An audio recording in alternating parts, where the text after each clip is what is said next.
They're live here, looking right behind my shoulder over here is Mike Snyder with Wild Wise Botanicals, and he's talking about mushroom cultivation, giving a little bit of insight into the mushroom and why it's so valuable, and even how you can do with it. And he's going to talk to us, and we're going to zoom in on him for just a second. I'm going to step out of the way here. Pasteurization is different than sterilization, right? Sterilization is holding something at a higher temperature for a longer period of time and then keeping it very clean until you introduce the fungus to it. So that takes equipment, right? It takes a lot of heat. It takes even maybe a lab setup to truly sterilize. So big mushroom farms will use like a big walk-in autoclave and things like that. But when we're trying to just grow a small amount of mushrooms at home, we're not going to do any of that, right? So what you can do is just pasteurize the straw. You can do that by putting the straw in a big barrel of water and boiling it for a long time, but hardly anyone is ever going to do that, right? It would take a huge amount of fuel to do that. You would have this giant 50-gallon barrel. Imagine boiling that thing for 5 hours or whatever. It's a ton of input. So what I like to do is do a chemical pasteurization using lime. So we're not talking about the citrus fruit, and we're not talking about the lime that you put in the fields or in your garden.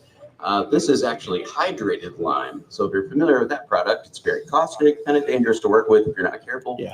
But it is very cheap. You can get a 50-pound bag of lime for 10 or 15 bucks at the farm store. So what you do is I use those big blue plastic barrels, right? We all know the big blue plastic barrel. I fill that thing, put all the straw, put all the water in it, about 2/3 full, and add 1 cup of hydrated lime. And what that does is it brings the pH way up to about 12 or even higher than that possibly. And the idea is that kills off any microorganisms that may already be on that straw. And it allows you to then add the mushroom spawn, and you're giving the mushroom kind of a head start. And again, oysters are very aggressive.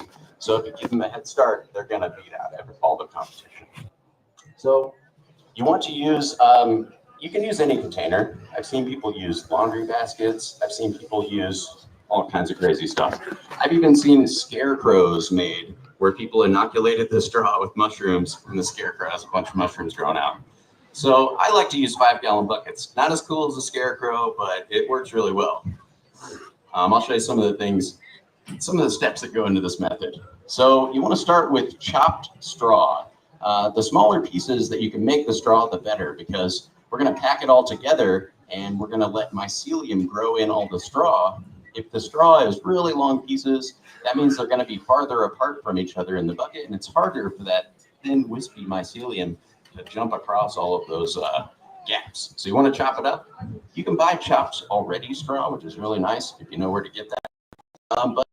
But before I knew that, I had to chop the straw myself that I came up with of chopping straw. Used my trusty blue barrel, as you can see, filled it up with a bunch of straw, and then got my weed whacker out, stuck it down in the barrel, and chopped it all up really good.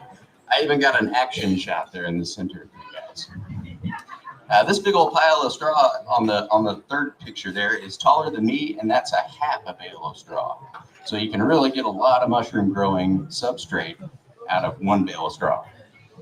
So get it nice and chopped, and then what you're going to do is soak it in that barrel of lime water. You got to cram it down in there. It'll try to float out. And then after you have soaked it overnight, that raises that pH, kills off any competing microorganisms, and then you're ready to add the mushroom spawn to it. So the next morning, I will get it all out with the garden fork, and I put it on a tarp.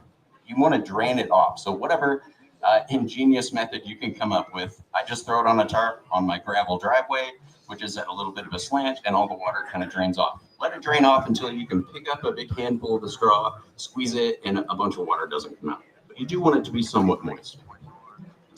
So what we're going to do is pack all that straw along with mushroom spawn into 5-gallon buckets. 5-gallon buckets are preferred because you can use them over and over again, right? Just got to clean them out, then grow mushrooms in them again. You can grow. Well, all right, folks, there you see Mike Snyder with Wild Wise Botanicals talking about mushroom cultivation and some of the process he puts the mushrooms through to raise pH levels and do a lot of other things like that. Again, this is the kind of information that you can only get in person.